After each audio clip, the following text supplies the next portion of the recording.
Programme में आपको खुशामदीद कहते हैं। मैं असदुल्ला खान हूँ। आज मुस्लिम लीग नून की लाहौर की रैली कारकुनों की तवज्जो हासिल क्यों नहीं कर पाई, ये सवाल इसलिए भी अहम है कि पहला ऑल पार्टीज़ कॉन्फ्रेंस के बाद पहला शो था, शहबाज शरीफ साहब की गिरफ्तारी के बाद ये पहला शो था, नवाज शरीफ जो तकरीरें कर रहे हैं उसके बाद ये मुस्लिम लीग नून का पहला शो था। और ये जो रैली थी इसमें सबकी इस पर नज़रें थी कि कितना पावर शो होता है, कितने लोग इस पर आ पाते हैं, लेकिन ये रैली तवक्को से बहुत कम लोगों को मुतवज्जे कर पाई। इसकी वजह क्या थी? एक तो सबसे पहले हम इस पर कुछ रोशनी डालेंगे, इस पर गुफ्तगू करेंगे।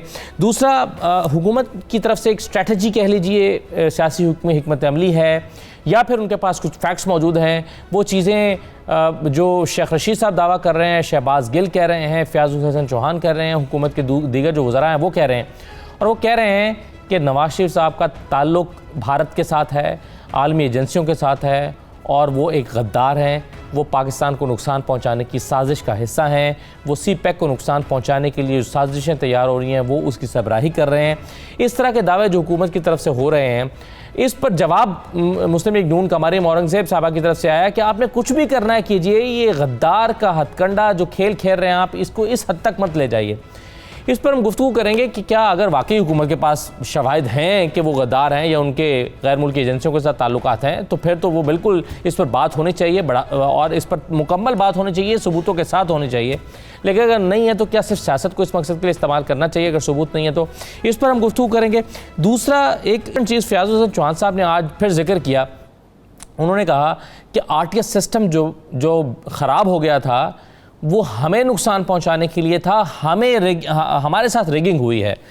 अब पहली मर्तबा मेरे हाफ़ज़े के मुताबिक तो हुकूमत ये दावा कर रही है कि RTS सिस्टम जो है वो ख़राब हुआ नहीं था, ख़राब किया गया था, और ये धांधली के लिए किया गया था, लेकिन इसका टारगेट दूसरा था, यानी टारगेट हम थे। तो इस पर हम गुफ्तगू करेंगे। कुछ 2-3 चीज़ें और भी हैं। मेरे साथ आज पाकिस्तान के बहुत सीनियर तजज़ियाकार मौजूद हैं जिनसे आज हम ये सब मौज़ूआत पर बात करेंगे। नासिर बेग चुगताई साहब तशरीफ़ फरमाएँ, सीनियर तजज़ियाकार है। बहुत शुक्रिया नासिर बेग चुगताई साहब, आपने प्रोग्राम में शिरकत की। औरिया मकबूल जान साहब हमारे साथ मौजूद हैं, सईद काजी साहब हमारे साथ मौजूद हैं, और इरशाद अहमद आरिफ साहब मौजूद हैं। तमाम मेहमानों को मैं खुशामदीद कहता हूँ। सईद काजी साहब, मैं आपसे शुरू कर रहा हूँ। मुझे ये बताइए, ये गद्दारी का जो मरियम औरंगज़ेब कह रही हैं, गद्दारी का हथकंडा इस्तेमाल आप कर रहे हैं, ये जो पेपर्स दिखा रहे थे शहबाज गिल साहब, इनको सबूत कहा जा सकता है? इससे आप इस्टेब्लिश कर सकते हैं कि नवाज शरीफ गद्दार हैं? और क्या वाकई ताने बाने जोड़ रहे हैं कि नवाज शरीफ पाकिस्तान के मुफाद के खिलाफ काम करते रहे? चलिए, अगर वो गद्दार नहीं भी हैं तो क्या उन्होंने वाकई कुछ ऐसी चीज़ें की जो पाकिस्तान के मुफाद में नहीं थी?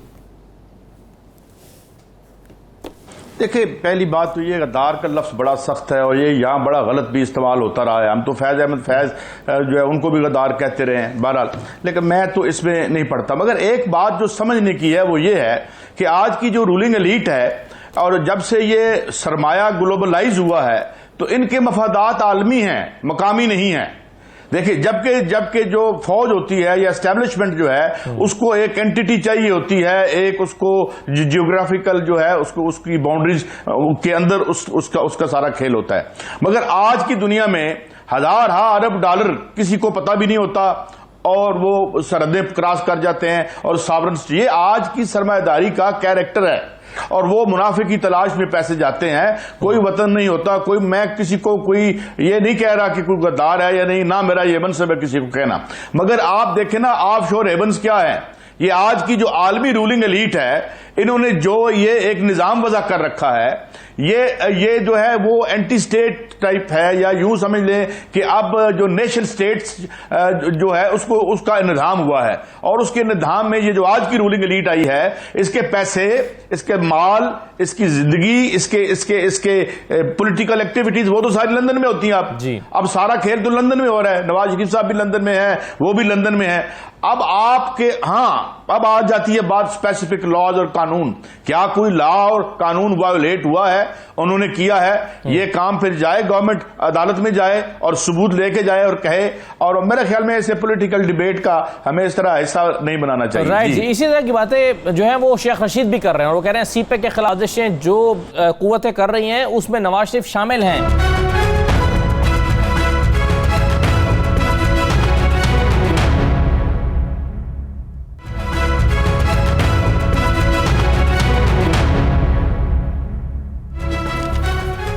दोबारा खुश आमदीद। शहबाज गिल साहब का मैंने आपको स्टेटमेंट सुनवाया था, शेख रशीद साहब भी कुछ इसी किस्म की बातें कर रहे हैं। शेख रशीद ने क्या कहा है, जरा ये भी सुन लीजिए। सी पैक के खिलाफ गठजोड़ इस वक्त लंदन में हो रहा है और आप उस गठजोड़ के सबसे बड़े मुहर्रिक हैं। 1 साल तक आप और 10 महीने तक मरियम साहबा खामोश रहे क्योंकि आप बारगेन कर रहे थे। मैं इस बात पर कायम हूं कि नून से शीन लीग निकलेगी। अब भी कहता हूं कि पीपल्स पार्टी इस्तीफे नहीं देगी। 2-3 चीज़ें और ये सब, एक तो आपके ख्याल में ये क्या इस्टेब्लिश हो पा रहा है कि नवाज शरीफ गद्दार हैं? दूसरा ये कि ये बयानिया अब इस वक्त हुकूमत ने क्यों लिया है आपके ख्याल में? क्या सियासी तौर पर हासिल करना मकसद है कि नवाज शरीफ को करप्ट तो कहा जा रहा था लेकिन अब गद्दार भी करार दिया जाए और इस्टेब्लिश किया जाए? ये स्ट्रेटजी आपके ख्याल में हुकूमत की कैसी है? देखिए, ये बहुत पुरानी स्ट्रेटेजी हो चुकी हुई है और ये 1947 से चलती चली आ रही है। ये दिल से पाकिस्तान को तस्लीम नहीं किया, बाजदाद ऐसे होते थे, ये करते थे, वो करते थे।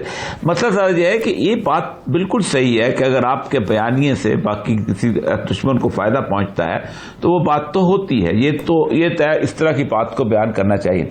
लेकिन शेख रशीद साहब का चूंकि बेसिकली हाथ जो है वो किसी और तरफ चला हुआ है और उनको स्टाइल उनका यही है बोलने का, तो वो करते रहते हैं बातें और इस तरह की। ऐसा होता यही है कि फिर बाद में आपको खुद बड़ी शर्मिंदगी सी होती है। आप खुद देखें ना कि आज आपके वो अपना नैब के वो तमाम लोग जो हैं वो कलदम तंजीम के लोग हैं। अभी तक नैब तक कलदम तंजीम से तलक रखती है, लेकिन उसके तमाम अराकीन जो हैं वो हर एक पार्टीज के अंदर शामिल हैं। आप उसके बाद उन्होंने पार्टी भी बनाई और उसको तो सुप्रीम कोर्ट ने कलदम करार दिया था। आप सोचें, जो गद्दारी का फतवा है नैब को खत कलदम करार देने का, जिसमें वली खान और ये सारे और अख्तर एंगल के वाले ताला मैंगल सब इन पे गद्दारी का फतवा सुप्रीम कोर्ट ने लगाया था, उसके बावजूद भी चलता।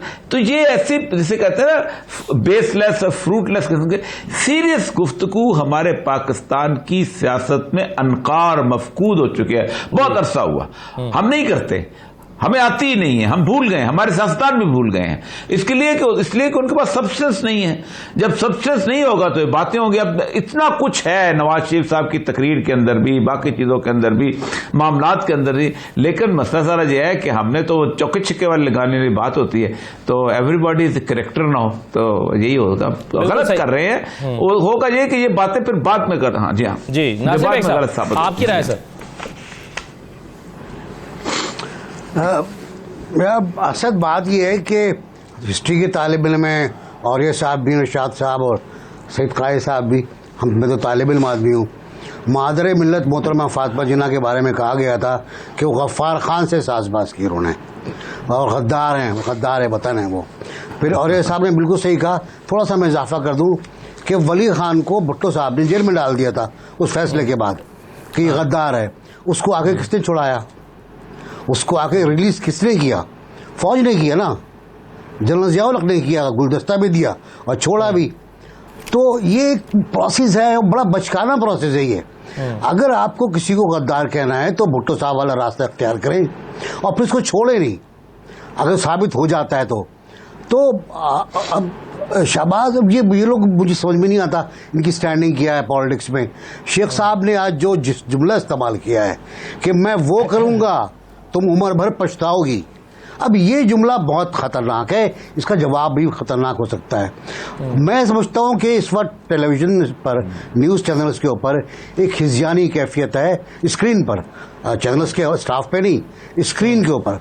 और इस हिज़यानी कैफियत को आप लोग कैश करें और इसको पेड कंटेंट करा दें कि जिसको प्रेस कॉन्फ्रेंस करनी है पर मिनट इतने पैसे पे करेगा, हम उसकी प्रेस कॉन्फ्रेंस दिखा देंगे। तो जो आपके सियासी जो माली मसाइल हैं मीडिया के, वो बड़े हल हो जाएंगे। आप देखें ना, शहबाज गिल अगर दो घंटे की प्रेस कॉन्फ्रेंस करते हैं तो कितना आपको फायदा होगा यार।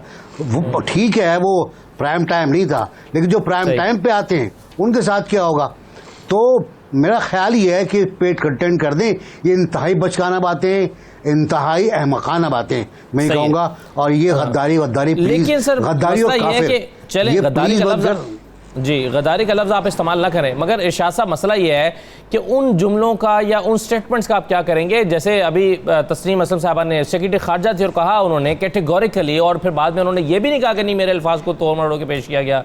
उन्होंने कहा कि नवाज शरीफ साहब ने मना कर रखा था कि भारत के खिलाफ कोई बात नहीं होगी, कोई बयान जारी नहीं किया जाएगा। ये तो उन्होंने कहा था ना। दूसरा ये है कि अभी जो उन्होंने एक कौमी राज जिसको कहा जा रहा है कि फाश किया, ये स्टेटमेंट उन्होंने बिला ज़रूरत दी। इसको उनके बयानियों को सपोर्ट करने के लिए शायद इस तरह के बात करने की ज़रूरत भी नहीं थी। ये क्यों कर रहे हैं? वो आखिर कर तो रहे हैं ना, गद्दार आप ना कहिए, लेकिन ये चीज़ें तो हो रही हैं ना। गलती हमसे ये हो रही है कि जो गद्दारी हो भी रही होती है, जो गद्दार होता भी है, हम यहाँ शोर मचा देते हैं कि जनाब उसको गद्दार ना कहा जाए, वो साबित हो जाए। यानी आज भी आपको लोग मिलेंगे कि मुजीबुर रहमान को गद्दार ना कहा जाए। भाई गलती रियासत से ये हो रही है, रियासत के इदारों से हो रही है। गद्दारी होती है, गद्दार होते हैं, हम उनकी पर्दापोशी करते हैं, हम उनके साथ रियायत करते हैं। को गद्दार ठीक कहा जा रहा है? मैं ये नहीं कह रहा, मैं बात ही नहीं कर रहा। मैं बात कह रहा हूँ कि ये हमारे यहाँ ये जो डिबेट है गलत है कि एक शख्स अगर अपने किसी अमल से, अपने किसी एक्शन से, अपने किसी कॉल से दुश्मन को फायदा पहुंचा रहा है तो गद्दारी और किस फैसला कौन करेगा इस बात तो का? फैसला जो है हमारे इदारों को, जो हमारे इदारे हैं, उनको ज़रा हिम्मत पकड़नी चाहिए, उनको जुर्रत दिखानी चाहिए। और ये बातें टीवी चैनल्स पे बैठ के प्रेस कॉन्फ्रेंस में करने की बजाय कौम को बताना भी चाहिए और केस भी दायर करना चाहिए। और आइंदा के लिए ये बात, इस बात से मैं बिल्कुल मुत्तफ़िक हूँ कि अगर किसी शख्स के बारे में कोई सबूत मिलता है तो उसको फिर किसी सूरत में माफ़ नहीं किया जाना चाहिए। ये इन बात नहीं कि सुप्रीम कोर्ट से आप फैसला ले लें और उसके बाद उनको रिहा कर दें। पॉइंट स्कोरिंग के लिए सिर्फ इस्तेमाल नहीं करना चाहिए, पॉइंट स्कोरिंग के लिए ना करें, ये काम करें और करके दिखाएं ताकि आइंदा ये ना कोई गद्दार पैदा हो, ना किसी को कहने की जरूरत पड़े। गद्दारी इस मुल्क में होती रही है, गद्दार पैदा हुए। हम तो कई साल तक जो कराची वाले साहब थे उनको भी गद्दार नहीं मानते थे, फिर उन्होंने खुल कर कह दिया कि जनाब, यानी एक वाक़या, वो इंडिया गए, वहाँ उन्होंने तकरीर की और तकरीर में ये कहा कि हम माफ़ी चाहते हैं जो कुछ हमने किया, हमसे गलती हुई, अब हम दोबारा आना चाहें तो हमें कबूल कीजिएगा। और वहाँ हाई कमीशन को हुक्म हुआ कि उनके एजाज़ में इस्तकबालिया दें और उनको वहाँ जनाब बुला के हाई कमीशन में हाई कमिश्नर साहब ने इस्तकबालिया दिया, क्योंकि हमारी रियासत के जो सरबराह थे उस वक्त, और उसके बाद भी काफी अर्से तक वो पाकिस्तान की सियासत में एक्टिव रहे। जनाब परवेज़ मुशर्रफ साहब ने कहा था कि नहीं जनाब इनको तो ये जो हमारी कमजोरी है, इसकी वजह से ये बहस जन्म लेती है कि किसको गद्दार कहा जाए, किसको ना कहा जाए। जो गद्दारी करता है वो गद्दार है, खा वो कोई भी हो। नासिर भाई साहब कुछ ऐड करना चाह रहे हैं आप? बिल्कुल, जो गद्दार है वो जो करता है बिल्कुल गद्दार है, उसको साबित पहले करें। आप खड़े होकर टीवी पर ना कहें कि गद्दार है, इस पर आप पर उल्टा मुकदमा बन सकता है बहुत आराम के साथ। नंबर 1। नंबर 2, मैं ये अर्ज़ कर रहा था कि गद्दारी क्या है। गद्दारी मुल्क के मफादात के ख़िलाफ़ काम करने को कहते हैं गद्दारी। अब अगर आप नवाज शरीफ का ये बयान लेकर कोर्ट जाएंगे कि ये गद्दार है, तो फिर एशिया सोसाइटी से एक हमारे नाम लेता हूँ, प्राइम मिनिस्टर का जो खिताब है वो भी तो आएगा ना कि प्राइम मिनिस्टर ने वहाँ कहाँ कहा, क्या कहा था उस वक्त जब वो मुशर्रफ से उनका ब्रेकअप हुआ था। और ये भी आएगा कि उन्होंने कंट्रोल्ड डेमोक्रेसी के बारे में जो जलसे से खिताब किया था वो भी आएगा कि उसमें उन्होंने क्या कहा था। उसके बाद इंडिया का जो चैनल है, अब उसका अवामी अदालत है, क्या नाम है उसका, उसमें 1 घंटे का प्रोग्राम था, उसमें उन्होंने हमारी फ़ौज के बारे में क्या कहा था। ये सब चीज़ें आएंगी तो इकट्ठी का हो जाए, एक बड़ा केस बन जाए सब लोगों के खिलाफ गद्दारी का, सब लोगों पर स्टैम्प लगाते रहें, ये भी गद्दार, ये भी गद्दार। अगर इमरान खान भी वही काम करता है जो अल्ताफ हुसैन ने किया, जो मुजीबुर रहमान ने किया, तो हम इमरान खान को भी यही कुछ कहेंगे। और क्या, इमरान खान कोई आसमानी मखलूक है? कोई भी जो शख्स ऐसा काम करता है जिसका दुश्मन को फायदा है, उसके लिए एक ही तरह। जी औरिया साहब, मैं अगले मौजू की तरफ आना चाह रहा हूँ, लेकिन पहली बात तो ये है कि नहीं, मैं देखिए कुछ चीजें ऐसी हैं कि जो ग्लेरेंटली तारीख ने साबित की हैं। मसलन अगर नरेंद्र मोदी ये कहता है कि मैंने बांग्लादेश तोड़ने के लिए किरदार अदा किया और वहां जाके खड़े होकर कहता है, इंदिरा गांधी ये कहती है, इंडिया की पूरी फौज ये एक्सेप्ट करते हैं, खुद मुजीबुर रहमान कहते हैं, तो ये तारीख का फैसला है, इसके ऊपर बहस बंद हो जानी चाहिए कि ये किसने गद्दारी की थी। तारीख कहती है, अदालत कहती है कि जब एक शख्स अपना जुर्म तस्लीम कर लेता है तो फिर बाकी मुजरमों को सफा से काट दिया जाता है। कोई ये नहीं कहता कि आज ये बहस छेड़ो कि हमने ये किया था, वो किया था, ये किया था, या खान था, यू काली भुट्टो, ना, जब मुजरम एक्सेप्ट। एक दूसरा, वली खान वाला जो केस है, जुमा खान सूफी फरेब नातमाम लिखता है, वो उनका खास आदमी है। वो कहते हैं हम इंडियन एम्बेसडर से मिलते थे, हम रशियन एम्बेसडर से मिलते थे, हम वहां से पैसे लेते थे, वली खान उसमें शामिल होता था, खैर बख्श भरी उसमें शामिल होता था, और उसके बाद हम वहां जाके धमाके करते। तो उसका कन्फर्म, बुलाओ उसको कटहरे में। सुप्रीम कोर्ट का फैसला गद्दारी का था, वो लोग वहां बैठ के काम करते रहे। और वो यहां तक लिखता है कि हमें कहा गया था इंडिया की तरफ से कि भुट्टो के खिलाफ कुछ नहीं करना, ये इस पार्टी, ये जगह जो है यहां की, इसके उठाएं। उसने अभी कल लिखी है उसकी पटखजाना किताब, जो उसकी दोनों आई हैं, और वो चीख के कहता है कि मैं कौन आप, वो शख्स नजीबुल्लाह खान को अंग्रेजी और वो फारसी पढ़ाता रहा, इस तरह का उसका एक्सेस था वहां पर डॉक्टर नजीब के साथ और बाकी लोगों के साथ भी। उसकी स्टेटमेंट है, आपने साबित कर दिया, लेकिन आप उनको आप आज कहेंगे नहीं फतवा मत लगाओ। ये यहां मैं इरशाद साहब के बिल्कुल हक में हूं, लेकिन जहां आपके पास सबूत, या तो सबूत ऐसा लेके आओ और फिर बताओ कि ये हुआ है। नवाज शरीफ साहब की अपने नवाज शरीफ साहब के अपने अमाल से, गुफ्तगू से उनकी बहुत सारी चीजें साबित होती नजर आती हैं, लेकिन पता नहीं हम किस मसले से खामोश रहते हैं। आप मुझे कोई शख्स ये बताइए कि दुनिया की बात बड़ी जबरदस्ती है कि दुनिया का कोई एक फॉरेन ऑफिस का एक मीटिंग बताएं, खा वो बिल क्लिंटन की हो, खा वो उसके प्यूटन की हो, जिसमें दो हेड ऑफ द स्टेट आपस में मिलते हो और उसके मिनट्स रिकॉर्ड न किए जाते हो। पाकिस्तान में एक वाहिद मीटिंग ऐसी है कि जिसमें दो हेड ऑफ द स्टेट्स मिले हैं एक घर में, और पाकिस्तान के फॉरेन सेक्रेटरी वहां से आ रहा है और उसको वापस कर दिया गया जी कि तुम्हारी कोई जरूरत नहीं। एक तस्लीम असलम मेरी बैचमेट है, हमने 25 साल उसने कुछ नहीं बताया जो हमारे सामने वो डिस्कस करते रहे हैं वो लोग कि किस तरीके से इन लोगों को रास्ता दो या बयान दें, इन लोगों को लाओ कटहरे में लाओ, बयान दें कि ये क्या क्या कुछ होता रहा है।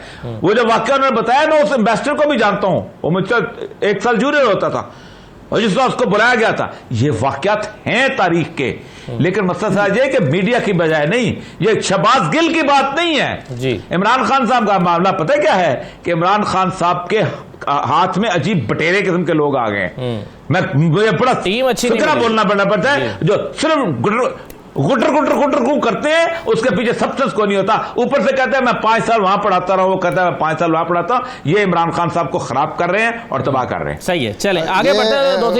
और ये साहब ये जब 4 जुलाई को 2099 में 4 जुलाई को नवाज शरीफ साहब ने कहा मैं अलहदगी में मिलना चाहता हूं क्लिंटन से, प्रेसिडेंट ने कहा कि जी ठीक है, ब्रूस रेडल बैठ गया, तो उन्होंने कहा जी मैं तो अलग, उसने कहा नहीं आप भी अपना सेक्रेटरी बिठा सकते हैं, लेकिन मेरा जो वो एडवाइज़र है वो तो बैठेगा, उसके बगैर नहीं हो सकता। उसने कहा जी वन मुलाकात, उसने कहा ये वन मुलाकात है, हमारे जो कुछ भी होगा रिकॉर्ड होगा। ये ब्रूस रेडल ने अपनी किताब में लिखा हुआ है, और उसके बाद वो पूरा मुकालमा बाहर आया, पूरा मुकालमा बाहर आ गया। लेकिन हमारे यहाँ अजीब बात है कि मोदी जो हमारा पाकिस्तान का दुश्मन है, काबुल में बयान दे के आ रहा है और यहाँ आके हम अलहदगी में मुलाकातें कर रहे हैं। क्या मुलाकातें कर रहे हैं किसी को पता नहीं।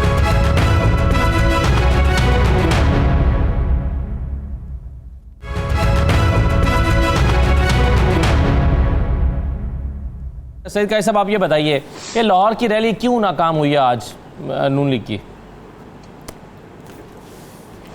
देखें, ये हमारी सियासी एलीट की 30 साल का शुक्र नतीजा है कि आवाम से बिल्कुल दूर है।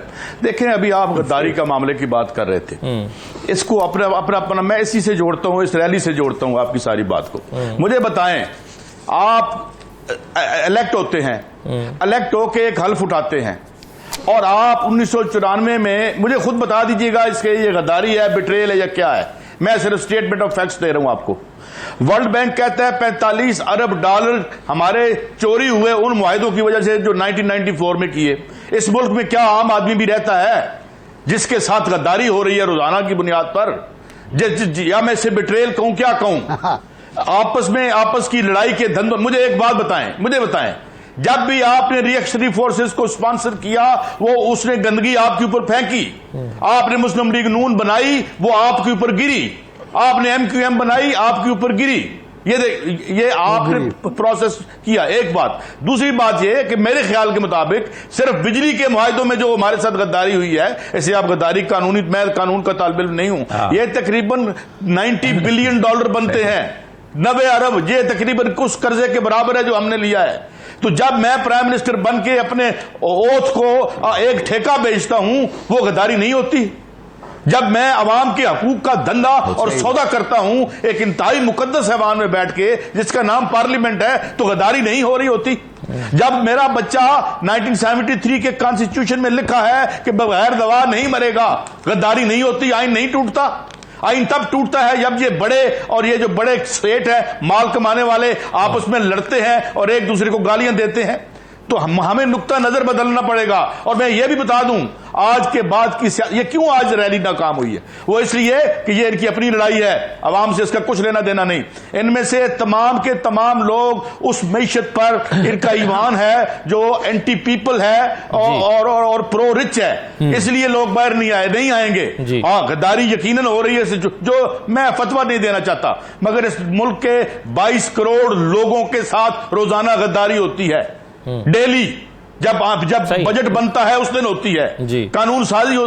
तो ये इस पे प्लीज, इससे मेरे बड़े उस्ताद बैठे हैं, जरा इनसे भी कमेंट ले लें। बिल्कुल सही है। Thank you. अच्छा नासिर बेग साहब, ये जो हम रैली की बात कर रहे हैं क्यों नाकाम हुई, एक इंटरेस्टिंग सा कमेंट जो है वो मैं आपको सुनवाना चाहता हूं फयाजुल हसन चौहान साहब का। उन्होंने इंटरप्रिटेशन ये की है, वो जो अदालत में टेक्निकल वजूहात के बिना पर शहबाज शरीफ साहब ने अपनी दरख्वास्त को वापस लिया था जमानत की, उस पर उन्होंने कहा है कि उन्होंने इसलिए लिया है कि वो इस सारा जो शोर शराबा है जो नवाज शरीफ और मरियम मिलकर कर रहे हैं, वो इसमें पढ़ना नहीं चाहते और वो इससे दूर रहना चाहते थे, इसलिए उन्होंने सोचा कि कुछ अर्सा बेहतर है कि अंदर गुजार लिया जाए।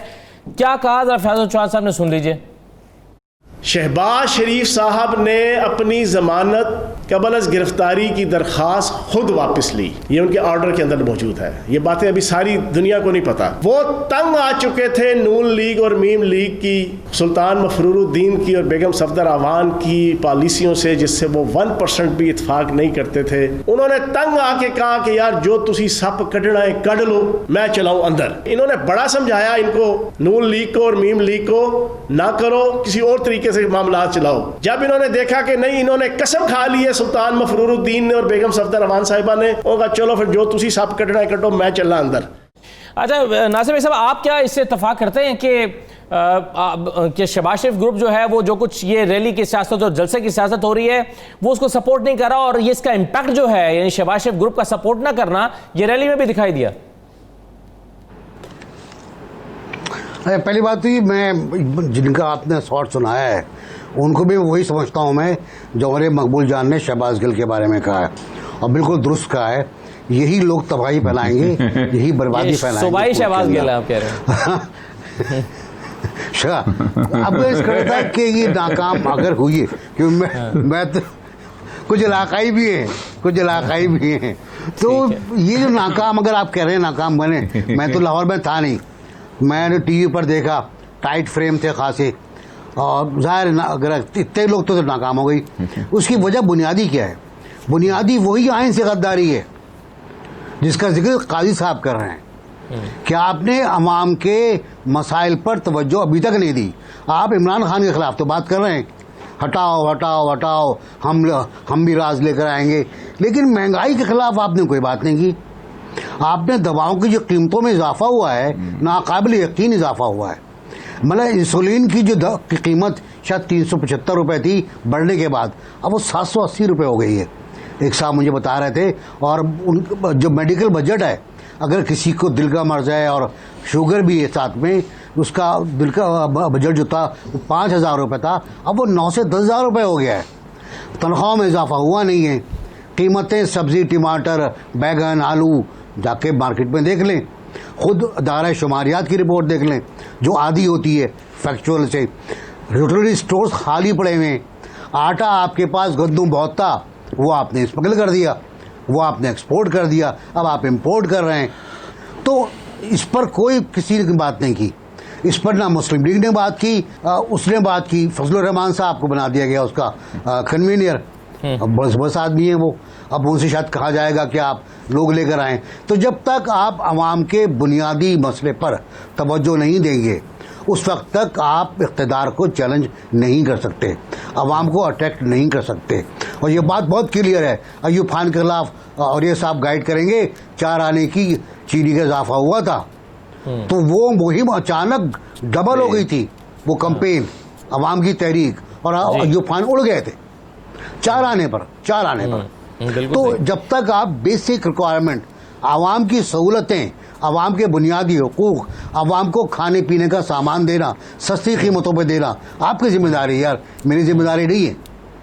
मैं तो अगर आप महंगाई करोगे मैं तो बोल दूंगा आपने महंगा कर दिया। हाँ, ये बात सही है, लेकिन इसमें एक चीज जब आप उस पर तवज्जो नहीं दोगे जी तो ये होगा। राइट सर, एक चीज़ मगर मैं इसमें मैं इरशाद साहब, मसला ये है कि इस वक्त अपोजिशन की जमातों को ये लगता है चूंकि अवाम हुकूमत की कुछ बहुत सी पॉलिसी से नाराज़ हैं, अद्वियात की कीमतें तो बढ़ी हैं, बिल्कुल बढ़ी हैं, इसमें कोई दूसरी राय नहीं है, महंगाई में इजाफा हुआ है, बेरोज़गारी में इजाफा हुआ है, ये बेचैनी जो है अवाम के अंदर मौजूद तो है हुकूमत के ख़िलाफ़। अपोजिशन को लगता था कि ये अवाम अपनी इस बेचैनी की वजह से हमारे साथ आकर सड़कों पर खड़े हो जाएंगे। आपको लगता है कि अवाम का हुकूमत से जो शिकवा है वो अपोजिशन की फेवर में इस्तेमाल हो सकता है अवाम की तरफ से? देखिए, ये जो ट्रस्ट डेफिसिट है ना, वो जब तक ख़त्म नहीं होता, ये दोनों पार्टीज़ जो हैं वो इक़्तिदार में रही हैं और मौलाना फजलुर रहमान इनके शरीक इक़्तिदार रहे हैं। वो पीपल्स पार्टी के साथ भी शरीक इक़्तिदार रहे हैं, मुस्लिम लीग नून के साथ भी शरीक इक़्तिदार रहे हैं। तो अगर आवाम को ये मालूम है कि इन्होंने तो कई साल तक हमें धोखा भी दिया, हमारी दौलत भी लूटी, लूट मार की, हाँ, कर्ज़े भी चढ़ाए, सारा कुछ है। एक है महंगाई का होना, परेशान होना आवाम का, वो बजाय है, दुरुस्त है। एक है उम्मीद का ख़त्म होना, तवक्कुआत का ख़त्म हुआ। मैं नहीं समझता कि अभी तक लोगों की उम्मीदें ख़त्म हुई हैं, तवक्कुआत ख़त्म हुई। ये लोग जो हैं तवक्कुआत ख़त्म करके गए हैं, क्योंकि इनको 6-6 बार 7-7 बार इक़्तिदार मिला है और इन्होंने हमेशा मायूस किया है लोगों को, हमेशा परेशान किया है, हमेशा महंगाई में इजाफ़ा हुआ है, बेरोज़गारी बढ़ी है, कर्ज़े बढ़े हैं और लूट मार बढ़ी है। तो इसलिए जब तक मायूसी जन्म नहीं लेती, इस तरह की मायूसी कि वो इनको समझने लगें कि ये हमारे मसीहा हैं, इमरान खान की जगह पे ये आएंगे, नवाज शरीफ साहब आ जाएंगे, मरियम नवाज साहब आ जाएंगी, जनाब शहबाज साहब आ जाएंगे, या जरदारी साहब या बिलावल, तो हमारे मसाइल हल हो जाएंगे, उस वक्त तक नहीं हो सकता। आज का जो ये शो था, मैं इत्तेफाक से 4:15 बजे वहाँ से ख़ुद गुज़रा हूँ, हज़रत सैयद अली हुजवैरी रहमतुल्लाह अलैह के उसकी तकरीबात से गुज़र के आ रहा था। तो उस वक्त मैंने देखा है कि कुछ भी नहीं था वहाँ। अब 4:15 बजे जलसे का टाइम तो गुज़र चुका था जो इन्होंने आगाज़ करना था। लोग थे, मैं रिपोर्टर्स तो कह रहे हैं जी 400-500 लोग थे, मैं उसको 1000 कह देता हूँ। लेकिन एक शहर में जहाँ 33 अरकान असम्बली हैं या 34 अरकान असम्बली हैं मुस्लिम लीग के, अगर वो 500 भी लाएँ तो वो तकरीबन 16-17 हज़ार आदमी इकट्ठा कर सकते हैं।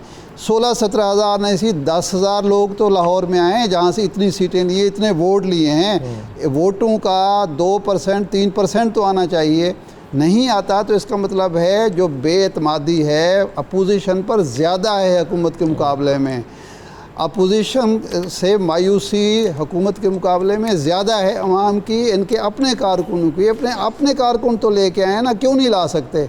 सिर्फ वजह यही है कि सब जानते हैं कि ये जो लड़ाई हो रही है ये इक़्तिदार की लड़ाई है, ये हुकूमत को नाकाम करना चाहते हैं, ये अपने सौदेबाजी की पोजीशन बेहतर करना चाहते हैं और लोगों को बेवकूफ़ समझ रहे हैं कि 2 साल के बाद हम जो भी लॉलीपॉप देंगे अवाम वो लेने पर हो जाएंगे। इसलिए ये नाकामी और मायूसी अपोजिशन के हिस्से में है, आइंदा भी ऐसे होगी। हाँ, अगर मियाँ नवाज शरीफ साहब ने उस दिन जो 1 घंटा रोना रोया है और बयान किए हैं अपनी मज़लूमियत के किस्से, उन्होंने एक दफ़ा भी ये कहा कि हाँ जी मुझसे भी ये गलती हुई है, मैं 3 बार वज़ीर आज़म बना, 6 बार मुझे इक़्तिदार मिला वज़ीर आला के तौर पर, वज़ीर आज़म के तौर पर, मुझसे ये गलतियाँ हुई, अगर मैं ये गलतियाँ ना करता तो हालात बेहतर होते। जब आप अपनी गलती मानते नहीं हैं, हुकूमत की गलतियाँ उजागर करते हैं और सारा मलबा जो है वो एक ऐसे मुल्क की फ़ौज पर डालते हैं जिसने इनको अमन दिया है, जिसने जंग जीती है दहशतगर्दी के ख़िलाफ़, जो कुर्बानियाँ दे रही है,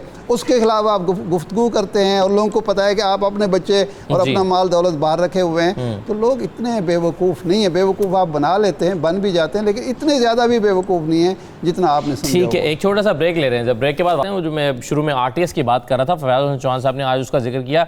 उन्होंने कहा कि जी RTS फेल हुआ था और वो हमें हमारी सीटें लेने के लिए किया गया था, हमारे साथ धांधली हुई है। उन्होंने एक नई बात कर दी है। एक छोटा सा ब्रेक ले लेते हैं, ब्रेक के बाद वापस आते हैं।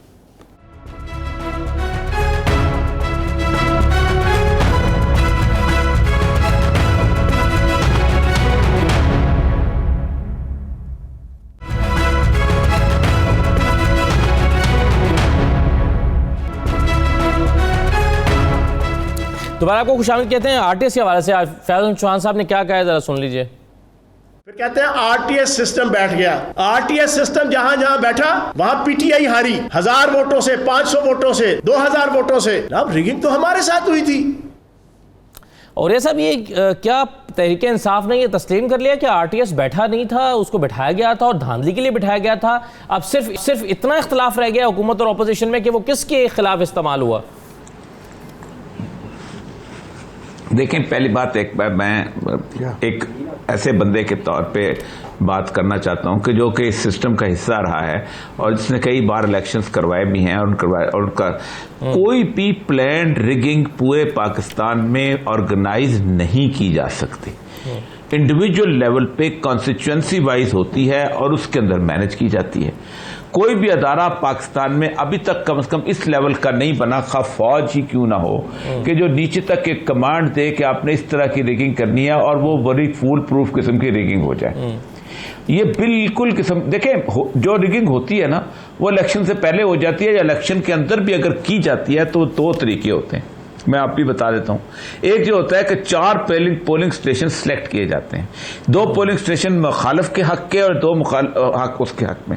मुखालिफ के हक वाले पोलिंग स्टेशन में लड़ाई करवा दी जाती है, 2-3 घंटों के लिए पोलिंग सस्पेंड करा दी जाती है, वोटों को इधर उधर भगा दिया जाता है। ऑनलाइन जो ऑन द डे रिगिंग होती है। और दूसरा जो अपना होता है उसके अंदर इम्प्रोवाइज पोलिंग स्टेशन बनाए जाते हैं, दूर दराज बनाए जाते हैं ताकि मुर्दों का वोट भी डाला जा सके। इससे हम अक्सर अंदाजा लगाते हैं कि 15 से 20 हजार का या मैक्सिमम 25,000 का वोट का उसमें डाला जाता है। यह है पोलिंग डे की रिगिंग। पोलिंग डे के अलावा होती है और वो रिगिंग बड़ी खास तरीकेकार से होती है। उससे उससे वो कॉन्स्टिट्यूएंसी लेवल पे मैनेज होती है। वो आपका SHO मैनेज कर सकता है, आपका SP मैनेज कर सकता है, आपका DC मैनेज कर सकता है, आपके 4 पटवारी मैनेज कर सकते हैं। उस रीडिंग की बुनियादी वजह पॉलिटिशियंस का कमजोर और गलतियों से भरा हुआ होना है। मैं अगर एक पल आके मैं SP लगाऊं और मैं चाहता हूं एक बंदा ना नहीं ये फिक्रे हैं बातें, मुझे बिल्कुल इस पे यकीन नहीं। RTS डैमेज हो या ऊपर हो क्या फर्क पड़ेगा? आप क्या समझते हैं पूरे इंस्टीट्यूशन के अंदर जो 600-700 लोग बैठे हुए हैं वो सारे के सारे जो राज रखेंगे? सारे मिलके कहेंगे नहीं हमने मिलके किया हुआ है? ये पूरा कंप्यूटर में जो लोग बैठे हुए हैं वो ये कहेंगे? ऐसा कभी हो सकता है यार? सही है, नहीं हो सकता। ये एक बंदे के हाथ में अगर सिस्टम है वो कर सकता है। आज तक नून लीग ये कहती रही है कि RTS बैठ गया हमें नुकसान पहुंचाने के लिए, PTI कह रही है नहीं RTS बिठाया गया हमें नुकसान पहुंचाने के लिए। देखें जी, जब ये ट्रांसमिशन चल रही थी 92 की, आप ही होस्ट कर रहे थे और मैं भी उसमें बैठा हुआ था और दोस्त भी बैठे हुए थे। मेरा ख्याल है सबसे पहले मैंने ये खबर दी थी, मुझे किसी ने बताया था कि जी वो RTS सिस्टम बैठ गया है, रिज़ल्ट जो है ना वो रुक गए हैं। और फिर एक प्रिजाइडिंग ऑफिसर का फ़ोन आया हमें, उसने कहा कि जी क्या वजह है, किस तरीके से ये सारा कुछ हो रहा है। उस पे शफ़क़त महमूद साहब सबसे पहले शख्स थे जिन्होंने आके कहा था कि जी ये रिज़ल्ट रुक गए हैं और उनके हल्के का भी मामला था और हमें लगता है कि हमारे साथ कुछ ज़्यादती हो रही है। ये तो एक वाक़या है जो हमारे सामने हुआ। अब दूसरा वाक़या ये है कि पिछले साल एक दोस्त जो मुस्लिम लीग नून के हैं, जनाब शहबाज शरीफ साहब के बहुत करीब हैं, उन्होंने एक महफ़िल में जिसमें हम 3 या 4 जर्नलिस्ट थे और ये वाक़या भी उसी दिन मैंने बयान कर दिया था 92 के प्रोग्राम में, आप ही के प्रोग्राम में।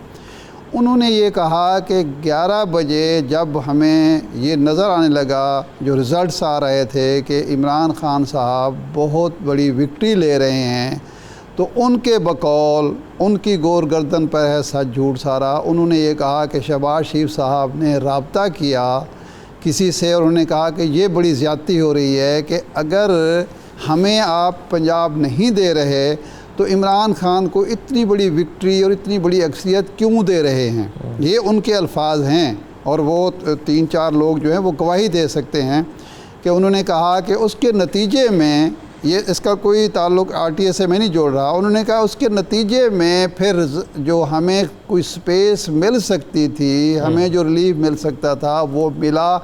उनका कहना ये था, हमने सवाल उनसे ये किया था कि आप जो बयानिया नवाज शरीफ साहब का और शहबाज शरीफ साहब का आप किसके साथ हैं। उन्होंने कहा देखें जी मैं उस तरफ नहीं जा सकता, मुज़ाहमत की तरफ, उसका हमें मुस्लिम लीग को हमेशा नुकसान पहुंचा है। तो ये तो वाक़या है जो मुस्लिम लीग के एक दोस्त ने हमें बताया जो शहबाज शरीफ साहब के करीब हैं, उनके नज़र भी आते हैं। तो इसके बाद मैं ये नहीं कह सकता कि आरटीएस बैठा तो उसका हुआ, लेकिन बहरहाल ये हुआ कि उसके बाद रिजल्ट्स जो थे उनका ट्रेंड चेंज हो गया। जी बिल्कुल सही है। अच्छा, मैं अब एक और चीज़ का मुझे बताइए और मैं चाहूँगा सईद कायद साहब आप भी और नासिर भाई साहब ज़रा इस पर शार्प कमेंट कर दें।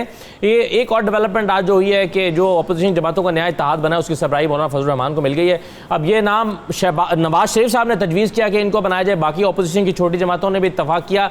पीपल्स पार्टी समझती है कि ये इसकी सरबराही कुछ वक्त के बाद तब्दील होनी चाहिए। अब कितने अरसे के लिए के बाद तब्दील होनी चाहिए तो मुझे पता नहीं कायद साहब, क्योंकि जनवरी में तो उनके बकौल उन्होंने एक ऐसा लॉन्ग मार्च करना है कि हुकूमत घर चली जाएगी।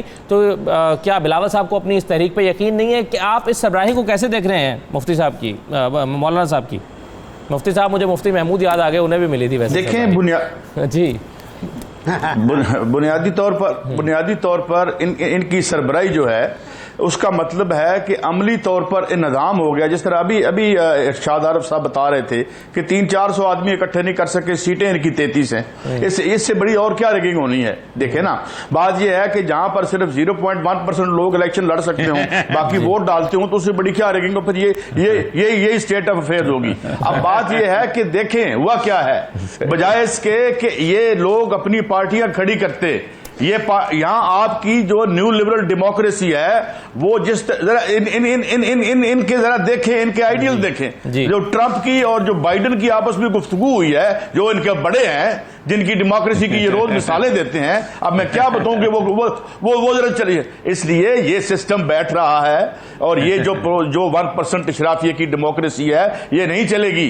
और अब आइंदा अगर कोई लीडर बनेगा तो वो इंटरनेशनल इकोनॉमिक स्टेटस को जो चैलेंज करेगा वो लीडर बन के उभरेगा। ये जो सब एका करके बैठे हुए हैं ना, ये 500-600 से भी पीछे जाएगी इनकी सारी कहानी। तो बुनियादी सबक इसमें ये है, पीपल्स पार्टी का निजाम और उसका निजाम, इसका मुस्लिम लीग नून का सोशल बेस इनकी अरोड हो चुकी है। अब मौलाना के जो स्कूलों के वो बच्चे हैं वो इनकी ताकत है। अब इनकी ताकत है या नाताकती है, ये आप फैसला कर लें। जी चौधरी साहब,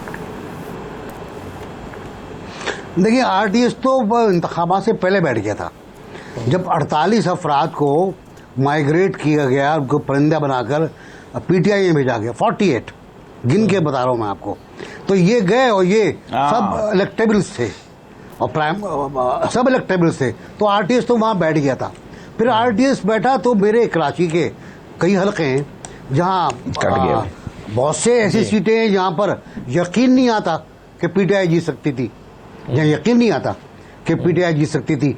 फिर ऐसे भी हल्के हैं एमकेएम के जहां 1,20,000 वोट निकले। तो ये तो आरटीएस की कैफियत थी। देहात के रिजल्ट कायद साहब जानते होंगे बाद में आए हैं, शहरों के रिजल्ट पहले आए हैं। और ये पहली बार मैंने देखा है, पहली बार देखा कि देहात के रिजल्ट जहां बहुत कम वोटिंग होती है बाद में आए और शहरों के जहां लाखों वोट थे पहले आ गए। तो आरटीएस तो बैठता रहा। ये निज़ाम बैठ गया है, ये अब निज़ाम सक्का हो गया है। अब सक्के बदलना है आपको, निज़ाम बदलना है आपको। जी अगर हालत ये है कि एक मौलाना धरना लेके चलते हैं और लोग शरीक नहीं होते, उनको तो गुस्सा होना चाहिए कि हमारा वोट जो है, हमारा वोट के साथ ज़्यादती हुई है, हमारे एमएनएज़ के साथ ज़्यादती हुई, हम जिनको वोट देकर आए वो नहीं। गुस्सा तो नज़र नहीं आता लोगों में, लोग तो उसी हुकूमत के साथ जिसने महंगाई कर दी है खुश बैठे हुए हैं। चलें, बहुत शुक्रिया तमाम मेहमानों का शिरकत करने के लिए। मुझे इजाज़त दीजिए, अल्लाह हाफ़िज़।